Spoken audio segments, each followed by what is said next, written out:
Welcome to In the Zone and Construction Executives Live, brought to you by U.S. Construction Zone, bringing you strategies for success with construction innovators and change makers, including In the Zone peer-nominated national award winners. Here's your host, Jeremy Owens.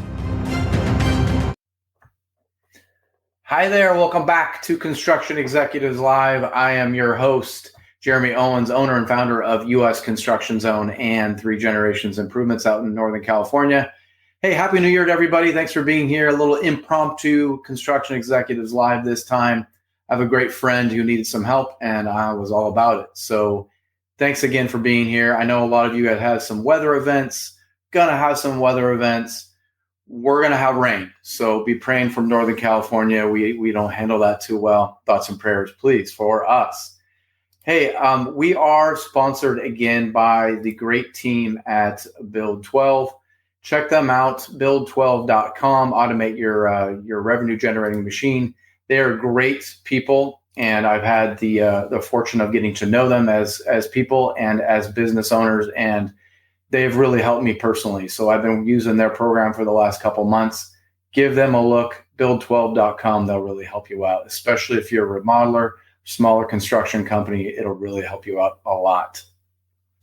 Hey, the other thing I wanted to talk about today is we've always made an effort at U.S. Construction Zone to focus a lot on mental health. And I have my own personal story with that. I lost my brother-in-law a week before the COVID shutdown to suicide. It rocked my world. It rocked my family's world. And ever since that moment, I decided to make mental health a huge part of U.S. Construction Zone. And hey, in the last couple of years, I've learned a lot. I've learned that we have a big problem. And I didn't know that before. And I'm third generation in construction. I never heard about it once until about 2 years ago, and that really changed.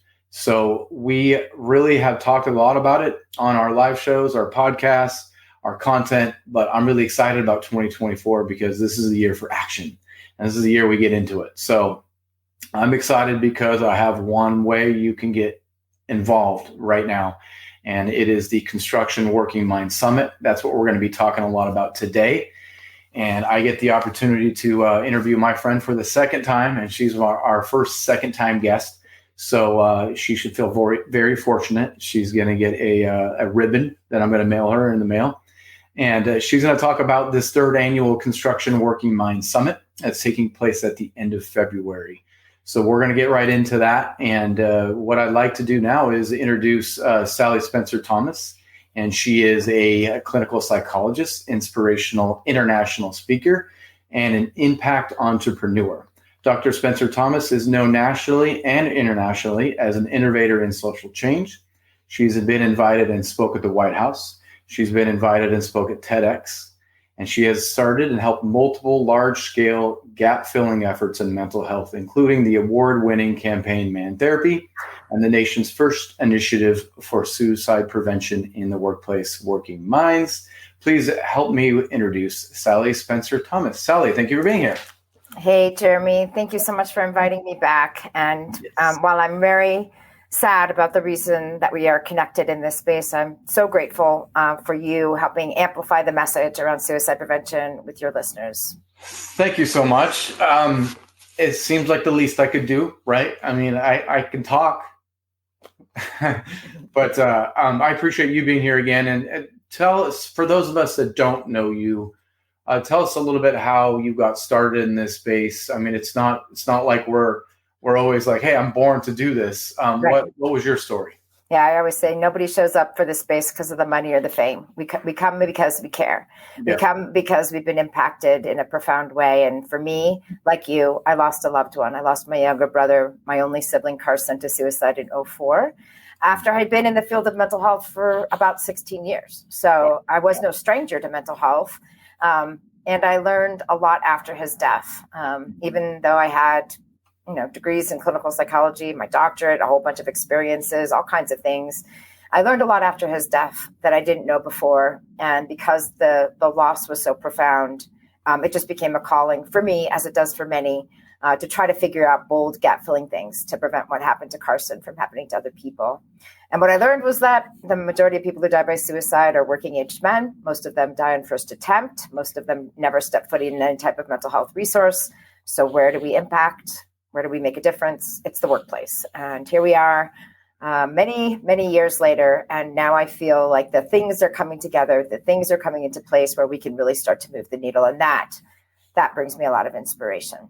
Yeah, no, I was just thinking that today. It's just, where we've come. I mean, I met you maybe almost 2 years ago now, where it's like where we were even then, where you're at now. Tell us a little bit about that jump in the last couple of years, because I think when we first met, you told me about it and I was like, no, so I was in that space 2 years ago. Now, where are you at now?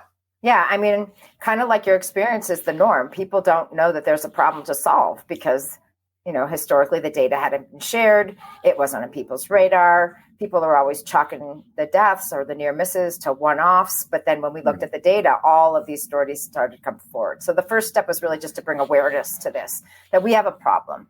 Right. There's a problem here. And now we're just starting to have that same level of conversation, which with an even exponentially bigger problem, which is around addiction and overdose. So it's not just suicide. It's all of the catastrophic things that can come from mental health that is not being helped well. And so we moved from awareness, out of awareness pretty quickly, because awareness only gets you so far. We definitely, as you said, we need action and we need strategy. So again, it can't be a one-off training or a one-off conversation with an individual. Right. We really did think about cultural change. Right. Yeah. And we talked a lot before about stigma, and, obviously that's part of the awareness part, but, stigma, it probably lasts a little bit longer for a bunch of boneheaded construction fellows, that there is more of a stigma, right? There's more of a, I guess a lack of vulnerability as people and as an industry. So that probably took a little bit longer, right, than most industries. I never chalk things up to people behaving badly. There's a lot of good reason for a tough-minded culture to succeed in construction. You attract people that are willing to take more risks, that have that stoicism for a reason. The work is hard, really, really hard. So I always say that toughness is a superpower.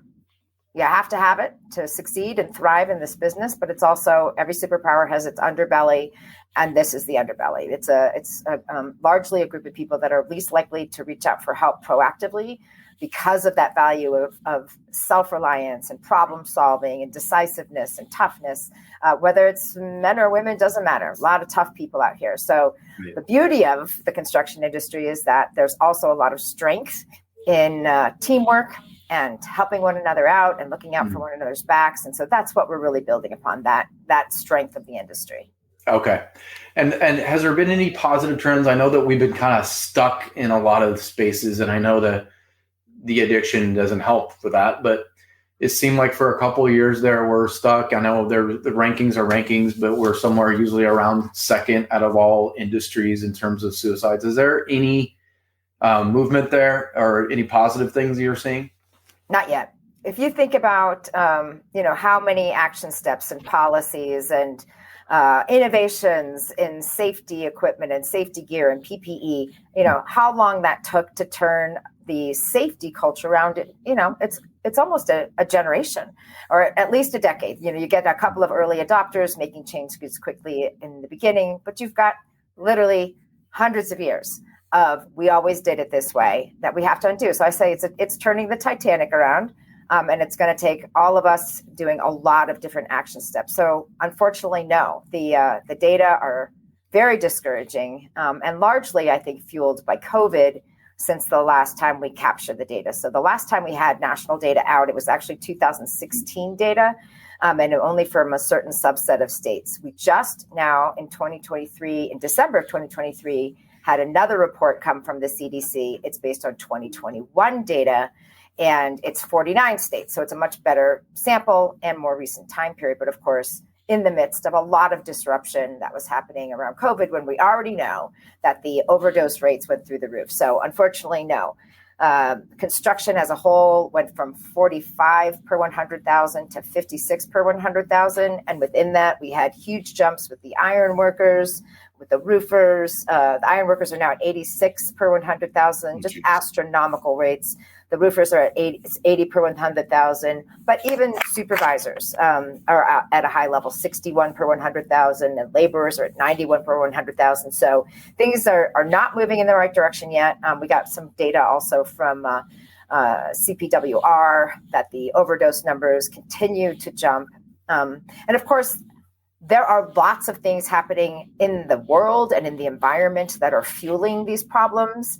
And so a small group of very dedicated people, it's hard to make a difference, but we just need to double down on our efforts. So that's what we're doing. Yeah, and with that effort comes Construction Working Minds Summit.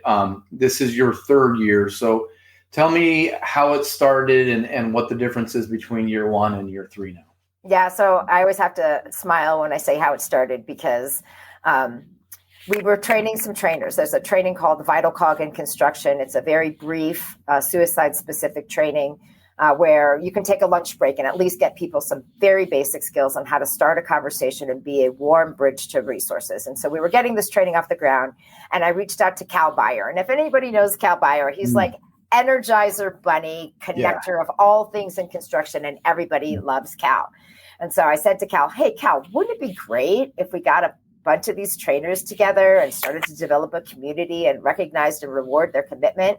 And all of a sudden, which I thought would have been like a group of 50 people, maybe a round table, that kind of thing. And all of a sudden, we've 10X'd that idea, and we're hosting a national conference. Actually, it ended up being international because we had some people from Canada come down with like a full thing, like keynotes and breakouts and all kinds of stuff. And that was year one, and that was in Denver. And we were so enthused by the response from the community. People just showed up ready to contribute.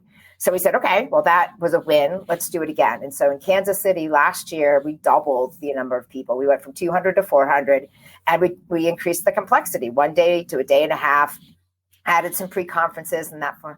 So, we are trying to double it again. I mean, I don't know that we'll get double the attendance. We're probably going to be somewhere between 400 and 500, but we've now moved it to 4 days.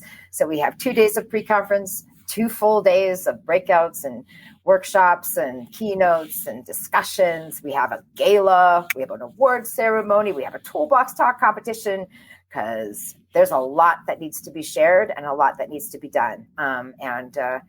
We're very, very excited that this is the go-to gathering of all the people that really care about suicide prevention, mental health promotion, addiction recovery, and overdose prevention in the construction industry. Yeah. So who is it for? And I did put a link in the LinkedIn live show, and I'll add it again here to the chat so everyone has it. But so when do we need to register by? When is it? And who's invited? Yeah. So who's invited? Everybody who cares about this issue.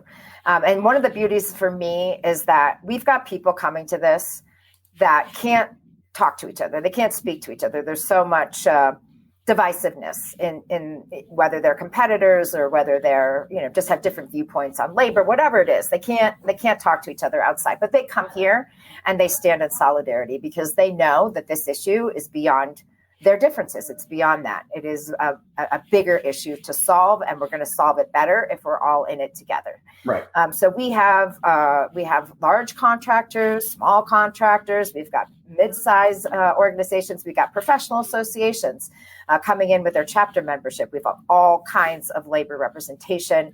We've got all kinds of researchers. We've got mental health professionals and mental health advocates who are trying to learn more about the construction industry. We've got a lot of people with lived experience, people who've come through their own experiences with suicide, overdose, and addiction, who are trying to share their wisdom and some of their ideas of what helped them. Because it's not always the same thing as what the clinicians think. A lot of times it's something different. It's something that we can take action on that doesn't require a whole mental health system. So we've got a lot of people. OSHA's coming, like all kinds of people that are weighing in on this from different perspectives. And again, that makes me incredibly happy. In terms of when to register and how to register. So early registration deadline has passed for the regular ticketing. We had an early bird discount, but we still have a chance to get in before you hit what we call the procrastinator's penalty. So between now and the 9th of February, you can register. After that, you'll be hit with a pretty significant penalty. So get your registration in if you're at all interested. We're also still taking sponsorships. And this is such a win for so many organizations. Yes. They can get a whole bunch of tickets to come. We also have now included in the ticket price a ticket to the gala for everybody who's coming in as a sponsored seat. And that's going to be a ton of fun. Sponsored by Milwaukee Tool. We're going to have, an MC and music and raffles provided by Milwaukee Tool and at our awards ceremony.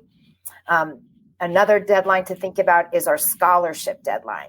Okay. So because the sponsors have been so generous, we actually have some money for scholarships for students and apprentices.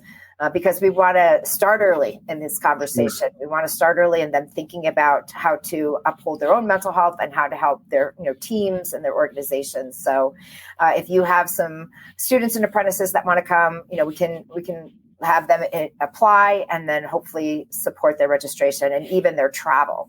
And then finally, we have the pre-conference registration deadline, which is coming up, early bird, and then the price increase on the 26th of January. And we have all kinds of certificate bearing workshops. So the Vital Cog training that I was mentioning earlier, you can become a trainer. So it's a train the trainer certificate workshop. We have things for peer allies. We have things for psychological first aid and recovery first aid, and a whole bunch of things around addiction. It's going to be a great, very skill-focused, strategy-focused, and awareness-focused experience for people. Okay, tell me a little bit more about that trainer thing, because I that was a question that I had personally, and I did put the Eventbrite link in there so that people can take a look. So tell me a little bit more about the trainer aspect. Who should be looking at that? Because I think there's a lot of people who are trying to figure out how to get involved. And hey, one way is be a sponsor. If you can't make it, there's one way. So here's an action step for you. If you can make it, then make it. But what other ways are you kind of pushing people to get involved? So the first day of pre-conference is actually a storytelling retreat. So we have a lot of people with lived experience who want to share their story as, a hopeful model. Like, I got through this. Like, I lived through this addiction. Mm-hmm. I lived through a really dark time. And here's how I was helped. It may not necessarily work for you, but here's how I was helped. And so I'm living proof that recovery is possible. And storytelling also helps people know that they're not alone. They might think they're the only one struggling with an opiate addiction after a pain issue, right, or they're only one who has lost a loved one to overdose. And then they hear these stories and they say, oh, there's others. And it just takes some of that intensity away when you find a community that has had a similar experience. So for people who are considering sharing their story around some of these things, we don't recommend that they just go out and start talking because they might not be ready. And so we walk people through some experiences to help figure out, is this the right time? And then if they say yes, and they know what their why is and what they want to do by telling their story, then in the workshop, we walk them through safe and effective practices to make sure that they're helping and not unintentionally harming themselves or their audience, and that they're really working in a way that's going to move the needle for change. So that's one. Then that's on February 26th. Okay. On February 27th, we have, and so that's really for people with lived experience of mental health addiction, overdose, or suicide. February 27th is the fuller slate of certificate bearing workshops. And for people who are thinking they want to become a trainer, all right, so we just have one Train the Trainer workshop, and it's Vital Cog and construction. We've seen a whole bunch of people be really successful in this space. I would say some of the folks that are often incredibly impactful are our safety people who are already really great facilitators in training. They understand how adult education works. They know how to engage their audience. And for some of our trainers, they also have lived experience. So they are really able to make that training come to life in a way that's very impactful and culturally resonant with their community. We also have people coming from HR or benefits. They can come into the training and speak in a way that the audience really understands how the benefit works, how they help, what to expect when they access it. And so sometimes it's kind of cool to have a safety person and someone from HR co-train. What is a secret sauce piece is those people who have benefited from these kinds of conversations or these kinds of resources. And they can say, when I called 988, either to help myself or a loved one, here's how it was helpful to me. And then it's not some outsider saying this, it's someone inside the community. So all of those folks and others have really made a difference. Mental health advocates that want to learn more about the construction industry, who are well-versed in things of suicide and resources, can learn about the construction industry so they can help their community as well. It's a full day. And by the end of the day, you will have the credentials and more often than not, the confidence to go off and do these trainings by yourself in your community or alongside someone else. Okay. No, that makes sense. I wanted to get into a little bit about, you had some 5 content tracks that you guys are getting to get into, and that's the main conference piece, correct? Yes. So the conference itself is organized around these 5 tracks, and our goals are really threefold. Number one is we want to build community. We want to have people come together, learn from each other, stand in solidarity, have this sense, because sometimes when you're out there doing this work by yourself or in a small team, it feels daunting and like something added to your job. Sure. But when you come together, you get refueled, and that's what we want. We want people to walk away with fire in the belly, that they are connected to a mission that matters. So that's one. Number 2, we want to spread the emerging practices, because a lot of the research hasn't caught up at all with what's happening out there. But we have some preliminary data or some preliminary impact that we can build momentum on. And we want to connect the researchers who are out there doing things with the people on the ground so they can see what it actually looks like, and they can form better research questions and then kind of feedback their findings to the community. And lastly, we want to make sure that people are connecting the dots between job site safety and worker health to mental health, because those things have been operating in silos for forever, but they're absolutely connected.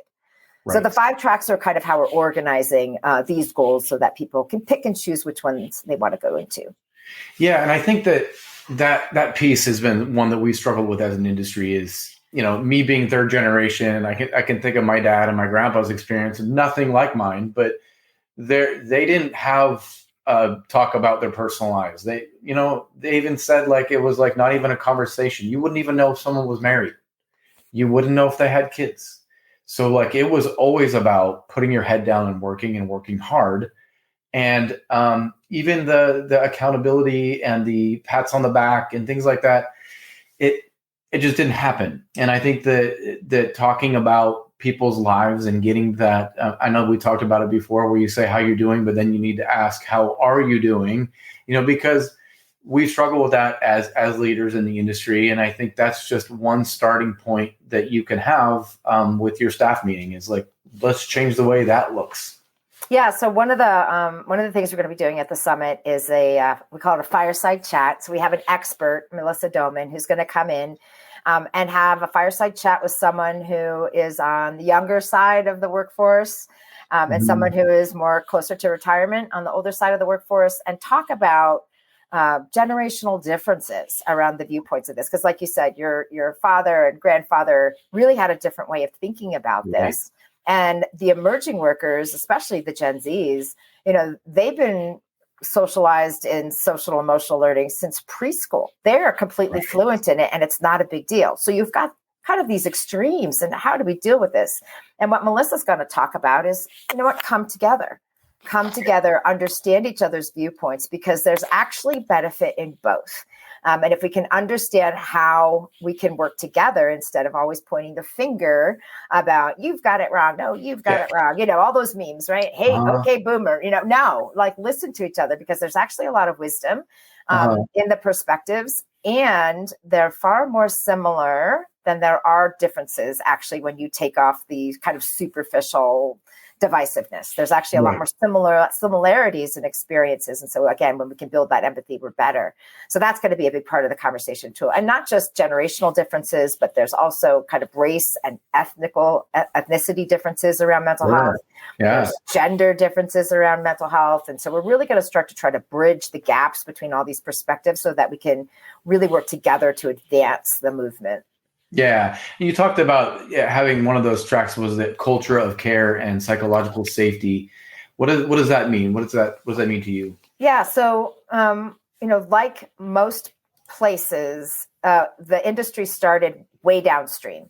So what do we do when there's a catastrophic moment around mental health? Somebody's having a psychotic break, maybe related to trauma, or, they've already died of overdose and suicide, or like it's really, and that for me, that's like responding when there's a heart attack already happening.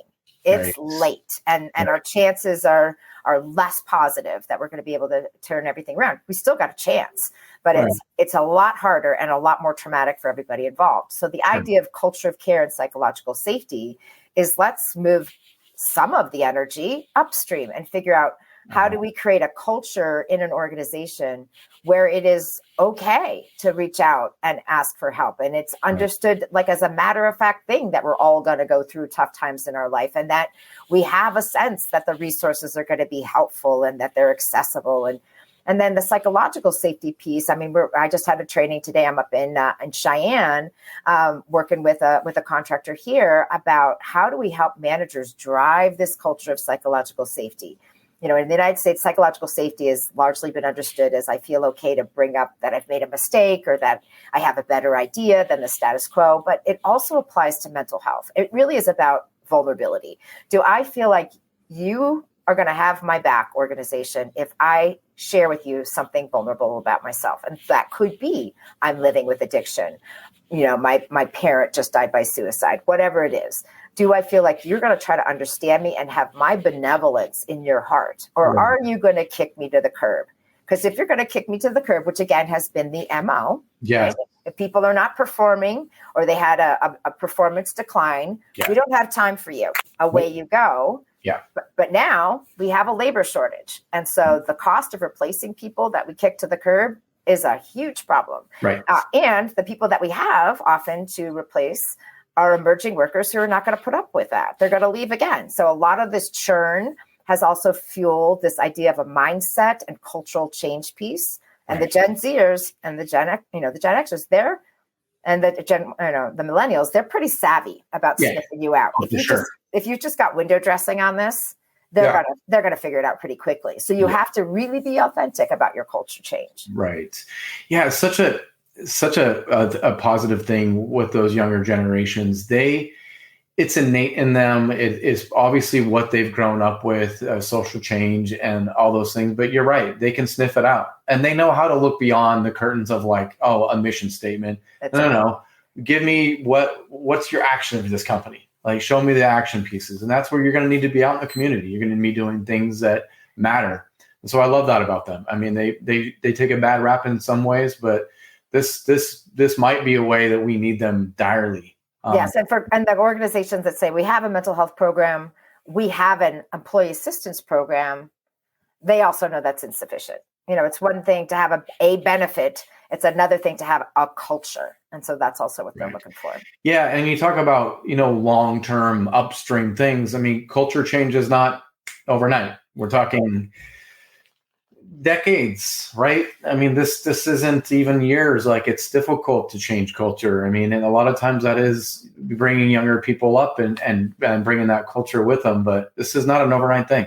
Yeah, that's why I said we're turning the Titanic around, and we had a pretty big iceberg that we hit in the middle of it. So being the COVID years hugely impacted everybody's, either disruption or worried about their kids or job insecurity. Like, a lot of things happened in that space. So it is very timely and very important. And I think a lot of people are waking up to that. Yeah. I mean, there's a couple of things that happened during COVID. I mean, obviously the construction industry, it was just a crazy busy time for us. People wanted to do remodeling and construction work. We were essential in those states that had those essential type of things. And it ended up being like, I was like a fireman without a hose. It was out of control. Mm-hmm. But also on the personal side, things were out of control. So like everywhere we turned, it was like our controlling nature of us was removed. And me personally, I didn't do good with it because I'm used to controlling my circumstances. And now I'm like, I don't have control of anything. And it was a learning experience for sure. And I think that maybe the positive thing out of this is that, hey, it spotlighted a lot of things, but also it spotlighted a lot of personal development things that we're dealing with. That's right.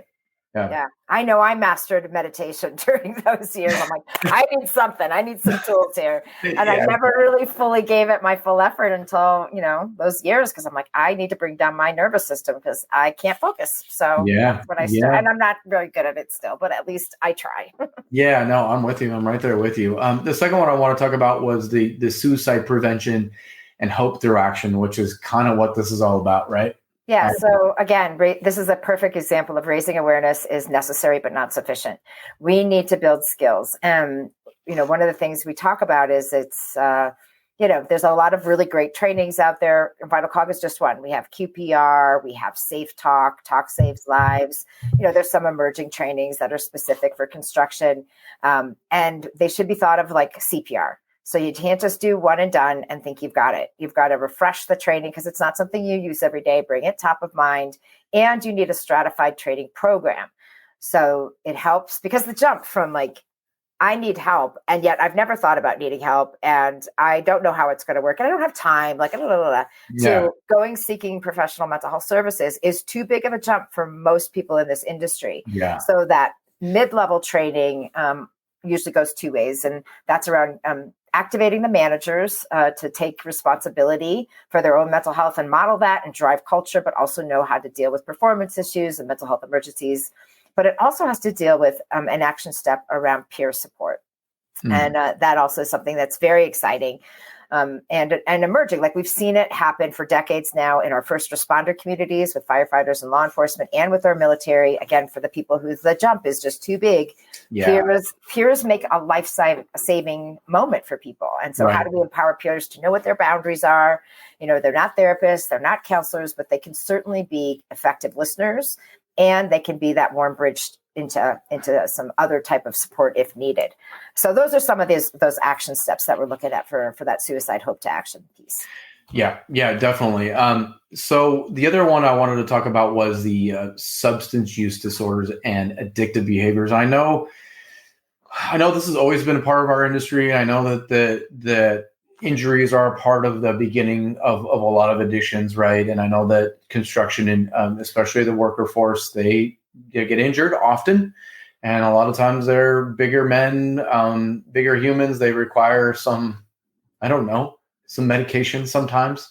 And I know we had the opioid crisis, and if you haven't seen that documentary about that crazy disaster, that is an eye opener. And it's still going. It's still a disaster. It's still there. Great. That's awesome. I was hoping that was on the downside, but I mean, it's like such a recipe for disaster, right?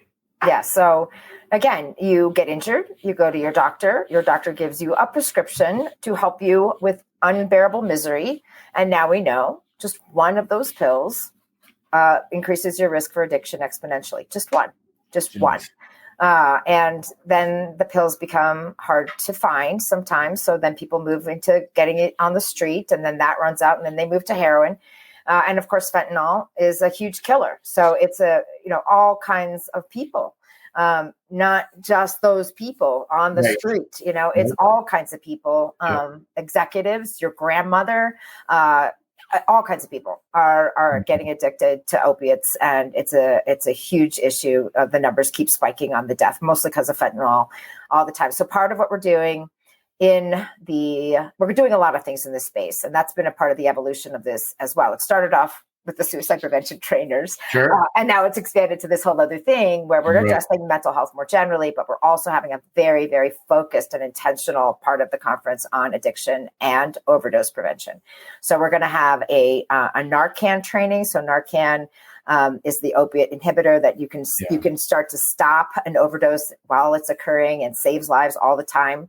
Any person can actually do that if they have the right, the right injection piece and the skill to do it. There's also a number of addiction recovery experts that are going to be talking about, what to expect from recovery. Who needs medical detox and how does that work? What does the addiction recovery process look like? I mean, the trials and tribulations, 12-step, so many questions. If you're not if you're not in addiction recovery yourself, you have no idea.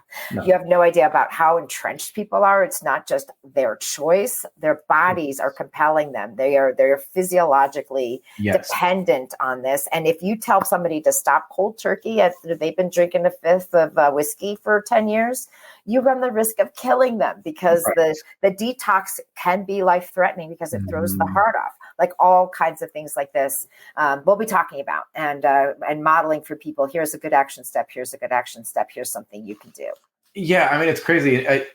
Even looking back several years ago, many people did not have an experience with someone with suicide and or drug abuse, and now I think most people would be picking both hands up with that, right?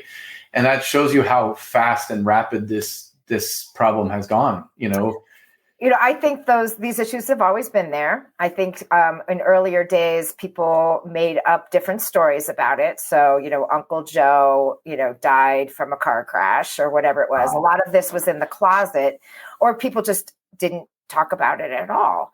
So there wasn't a conversation. And so that's is that we're having a lot more conversations about it. And I mean, it's very interesting. One of the things I do in our workshops is I have people, do anonymous and confidential polling.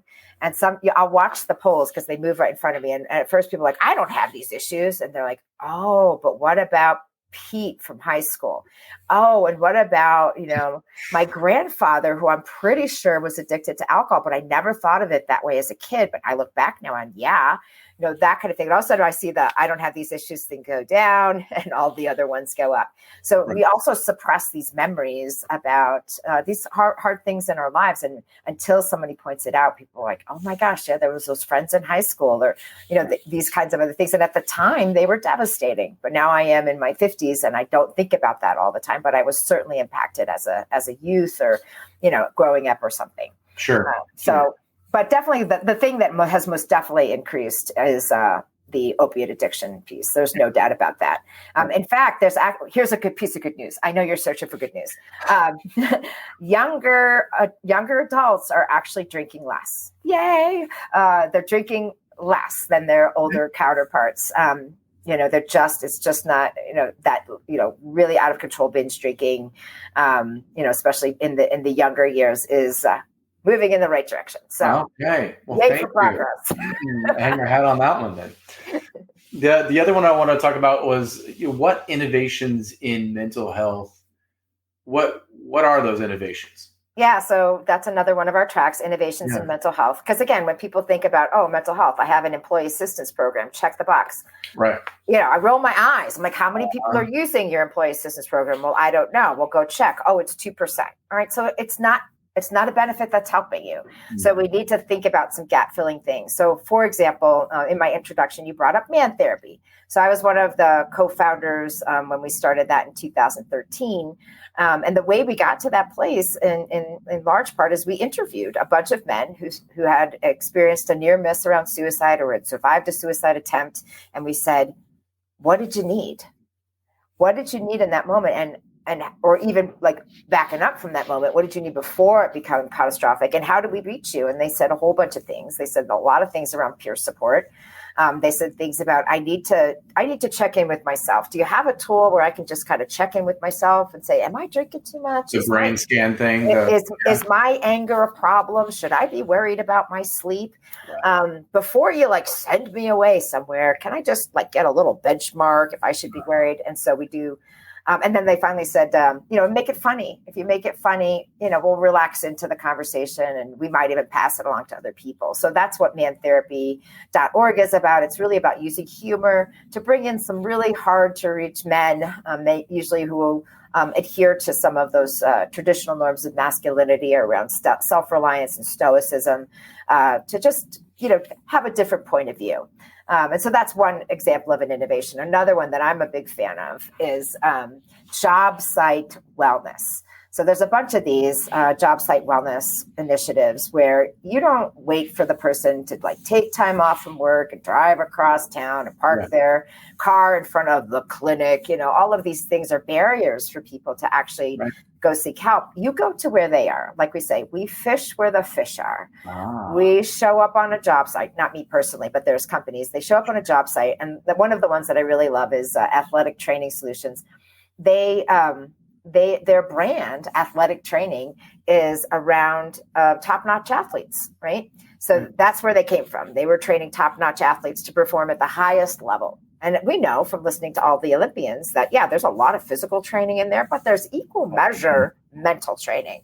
And how do they keep their mental health at the peak? Right. Because if they don't, like Simone, they can have a catastrophic outcome in their athletics, right? Yeah. So it's about hand in hand, physical and mental and spiritual and emotional, like the whole picture. Mm-hmm. So they go to the job site and they say, which is true, construction workers are top-notch athletes. And if you want to be performing at the best for a long period of time, you got to not only like lift this correctly and make sure you got your safety glasses on and all that. You got to work on the mind and the spirit. You've got to work on the whole package, because otherwise you're going to get burnt out. You're going to develop an addiction. Like, they don't go on the negative, they go on the positive. Let's do these things so that you are performing at the top capacity, peak performance as many days as possible. And I love that, because people much rather strive to be better than escape being broken, right? We want to strive to be better. So they're great. And what was that company name that you said? Athletic Training Solutions. ATS, I think they go by now because they do more than athletes. But there's others. And I remember hearing models of this from Australia like 10 years ago. And I was like, that's a winning idea. Or another model. So they're literally like walking around the job site, just checking in with people casually. Another model is they pull up with an RV or a van, and you're out in the elements. It's freezing or it's 100 degrees, and everybody gets to rotate through the RV or the van to do their wellness check. Well, first of all, yay, they get out of the elements, they get a snack, and they're talking to a wellness person about their blood pressure. I want to quit smoking. I want some help with my nutrition and depression and addiction and all kinds of other things. So, and nobody knows what's happening in the RV because everybody's rotating through. That's cool. Love it, right? So these are the kinds of innovations we're talking about. Mm-hmm. How do we break the model of, if you're depressed, seek help, and the only help is called EAP, which is right. If you have a model, that's what you think the model needs to be. It's got to be a lot more than that. And the people who are going to give you insight on how to innovate are the people who've lived with it, who've lived through it. They're going to have some really good ideas about what the barriers are and kind of where the levers are that we can really pull for change. So yeah, what's your take on the online therapy? I mean, obviously through COVID, no one can find a therapist. Yes. Or a psychologist or not. I mean, you were 6 months out. So there's kind of a shift, to online Zoom, that type of thing. And that's out there now, obviously. What's your take on that? Is that here to stay? It's definitely here to stay. So what COVID forced the hand that was blocking that work from before largely scaling was there's a lot of like state licenses. So it was hard for people. Anyway, COVID's like, we got to figure this out. Things just started proliferating. Yeah. But like some of the addiction recovery stuff that also popped up then and earlier through the opiate crisis, there's a lot of predatory or the services are not good. And it was entrepreneurs, and some of them well-intentioned and some of them out there to make a buck. And the problem with the construction industry in this space is they don't know how to evaluate the programs. Right. So I keep telling people over and over, do not Google. Do not Google mental health resources, because what pops up at the top of your search? The people who paid for advertising dollars. Yeah. So all you know is they're really good at marketing. And that should also tell you something, because you're probably going to find the more credible ones word of mouth. And they've probably also been around a couple of decades. Yeah. And they probably also have some very important seals of credibility, but the construction industry doesn't know what those things are. So when we partner with organizations, we do what we call a mental health resource audit, which basically says, here's the questions to ask, here's the things to look for to have a fighting chance to get a good resource. So with telemental health, yes, it's here to stay, but do your homework, because people can say, I'm a behavioral health coach. That means nothing. Anybody can say they're a behavioral health coach. There's no credentialing there. Right. And so I've been really working with organizations like Brightside Health and a number of others who have the top tiered professionals who Right. are also ready, willing, and able to handle the most intense mental health issues. Because if somebody whispers something about, I don't want to be here anymore, that behavioral health coach freaks out. And they're Right. going to hot potato you all around. And Right. here's a person who desperately needs to be heard and feel like they matter. And the unqualified mental health professionals are going to pass them all around because they're Right. afraid. So I'm looking for that kind of short list of highly qualified providers who we know are not only ready, they have all of the state-of-the-art training and systems in place, but they're enthusiastic. That's what I'm looking for. I'm looking for enthusiasm. I'm looking for, you know what, this is where I get to do my best work. Bring them to us. Bring them to me. We are ready because we know we can save lives and make a difference. That's the kind of provider I want to go to, or I want to send my loved one to. Yeah. So we teach them. We go through this whole process where we kick the tires and ask these questions and figure out where the good resources are, and then we pull together a short document, just 5 resources that have been highly vetted. And that's what we socialize out into, especially the managers. We say, get to know these 5 resources, because when somebody's coming to you, we want you to have confidence that you know what you're doing with that bridge to resources. Yeah, that makes a lot of sense. Thanks for that. I was wondering that myself. The last one track you're going to talk about is physical and environmental root causes for mental health challenges. Yeah. So again, this is a narrow view that we're trying to expand. The narrow view is that this is all about mental health and mentally ill people. And if we just get those troubled people, the counselors, everything's going to be good. And we're saying, yeah, that is true. That happens. People with mental health conditions do experience a lot of distress, but you know what? The environment also matters. And if you have a very toxic environment, or your pressure on your workers is so high, it doesn't matter how many counselors we have involved, right? If there's discrimination, prejudice, bullying, hazing, harassment, lack of job variability, lack of job autonomy, effort reward imbalance, there are like a slew of what we call psychosocial hazards that are happening in workplaces every day that are driving distress and despair. And until we mitigate some of that, this stuff isn't going away. In fact, in other countries, they're holding workplaces accountable when they know they have toxicity, these psychosocial hazards, and they don't do anything about it. Yeah. They're going to be held accountable. So we don't have that here yet, but it's coming. So that's part of it. The other part of that track is about physical root causes. So again, things like pain is connected to these devastating mental health outcomes. Things like traumatic brain injury. Things like getting a diagnosis of cancer for yourself or your loved one. All of these things can drive suicidal despair. So we've got to start connecting the healthcare providers to this conversation. I worked in a cardiac unit as a rotation in the VA of Boston. And my job was to help the families of people who had a heart attack cope with panic disorder. Because if you think about it, you had a near miss. You had a near miss with your heart. Now your brain is hyper alert on anything that goes on with your heart. So you run, and your heart goes up, and your brain goes, "Oh my God, we're going to die!" Right? So panic attacks and high levels of anxiety when you have a heart condition go hand in hand all the time. Right. So things like that, connecting the dots. Yeah, it all makes sense. So I mean, where do you see this summit going? I know that we've seen the jump from 3 years ago to today, but what's your goal, your long-term goal for it? Yeah. So our theme this year is on scaffolding and scaling.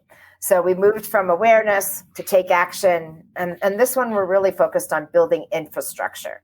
So OSHA being involved, we're going to start seeing some standards and some policies. We've got research involved, so we can start to know a little bit more about what's working and what's not, and then scale the things that are working. We're building up these train the trainer programs, that kind of thing. So in the next few years, I'm going to see a lot of this. We're going to see a lot of this infrastructure being built out so that we can impact more and more people and make sure that what we're doing is making the right kind of difference. We're also going to learn a lot more from other countries, Canada, Australia, the UK. They are between 10 and 20 years ahead of us. But because we kind of get in our bubble here in the United States, we're not always as open to learning from other countries, but now we are. And then I really believe the next thing that's going to happen, construction is so out in front of many other industries, even ones that have high rates. The extraction industry, mining, oil and gas, not nearly as strategic as construction. Manufacturing, transportation, they've all got pockets of activity, but it's not nearly as like what we're seeing now with the strategy and the whole community learning together and building things. So I'm seeing that the construction industry is going to have an impact more broadly on workplace suicide prevention, mental health promotion, addiction recovery, and overdose prevention, that people are going to be looking over and going, what are they doing over there in construction? And it's having an impact. Let's learn from them. And that, of course, is where we're going to start to impact lots of lives. So when it comes to like suicide prevention, I also want to make the point that you don't see outcomes right away. If there are at least 300 people who seriously think about suicide for every death that we have. So really getting a change in the death rates is going to take a little while because we've got to impact all the things that go before that. But that's also what we're hoping for, right? The ultimate end game is that those rates come down in a significant way with addiction, overdose, and suicide.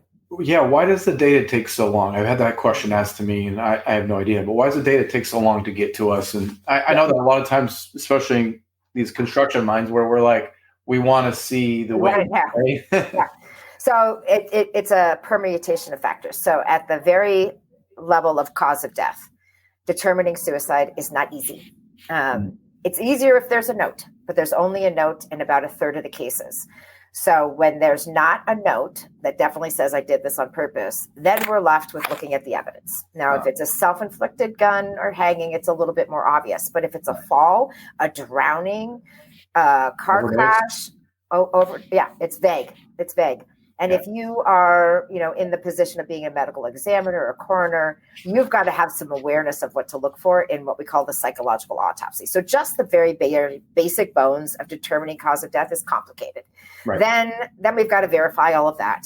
And then it goes to this, county to state to the CDC. Then they do their National Violent Death Reporting, cataloging of all the data. Then they got to verify that. Then it eventually comes out to us. So it is a long process. And frankly, 5 years ago, we did not have good infrastructure around that. We didn't have like standard procedures around that. We didn't have a good way to pull the data up to national. It was clunky because frankly, people didn't think it was worth investing in. Now they do. So it's building. And like we just got this study coming out. We're getting better at it. It's never going to be instantaneous for all the reasons that I just mentioned, but hopefully we can get it down from 2 years to 6 months in the near future. Yeah, I mean, there's so much exciting things happening. Like you said, our industry is, we have a problem, but we recognized it, and now we're taking action. And I expect nothing less of our industry. That's definitely how we handle things, and I'm very proud of a lot of us for taking that step forward and doing what we can. And I know it's a little bit of a slow process sometimes, but you obviously are seeing the wins a lot more than we are. And so I'm thankful for you for being in the fight, the day-to-day fight. And I look forward to supporting this summit. I'm going to try to get there for one, but for two, we're going to sponsor. We're going to figure out a way to make this a priority every year. So just count me in to help in whatever way we can. Well, this certainly helps. And you know what? You brought up a point that I want to end on, which is we need bold leadership. And that's another reason why I'm in love with construction. If you told me 10 years ago that this is where I'd spend all my time, I'd be like, really? I don't see them adopting this or me for that purpose. And you know what? I don't want to be anywhere else, really. I love working in construction because you're like, you know what? Let's construction figure this out. We are problem solvers and we are bold and visionary thinkers. Give us a daunting problem. We love it. We're going to sort that out. And then you do, right? So look at all the things that have happened in safety just in a generation, because people said, well, what if we believed that no one needed to die when they came to work? What if we believed that was true? What would we do differently? So same thing is happening here. What if we believed that addiction, overdose, and suicide didn't have to be a consequence of working in construction? What would we do differently? And that gets me up every day going, let's do this, because construction's figuring it out. Yes, definitely. So the link, I did put the link of your website, SallySpencerThomas.com. That's the best way to get a hold of you, correct? Yes. Yes. And then that Construction Working Minds website not only has the summit, but has all kinds of other resources. The Construction Industry Alliance for Suicide Prevention is the co-host. with Okay. United Suicide Survivors International. So 2 nonprofits are at the helm of this, pushing this forward. Shout out to my co-chair, Sonia Bowman. She's been amazing to work with. We have a great committee that is, again, cross-cutting through the industry. We got labor, contractors, manufacturers, all kinds of people coming together to make this happen. And it's been such a fun project to work on. Well, thank you so much, Sally Spencer Thomas, for being here and for your efforts. We commend you, and we'll support you as much as we can. Thank you. You're Hope so to see welcome. you all at the summit. Take care. Bye-bye, everybody. All right, bye. Thank you so much for being here. Another episode of Construction Executives Live. I have the links in the LinkedIn chat. I'll add some more so that you guys make sure you get to that Eventbrite link, which is the end one where you can get your tickets. If you have any questions, feel free to reach out to me or Sally Spencer Thomas or there's a link there to questions as well. So please do your research. If you can't get there, sponsor, tell others about it. We're going to share this message on social media, so you do the same. It's you never know who it's going to impact, so don't be afraid to share. And we just appreciate you tuning in and listening to the end. So thank you so much, and we'll see you next time. Bye. You've been listening to In the Zone and Construction Executives Live with Jeremy Owens. Be sure to subscribe to In the Zone and stay in the know with the best minds in the construction industry.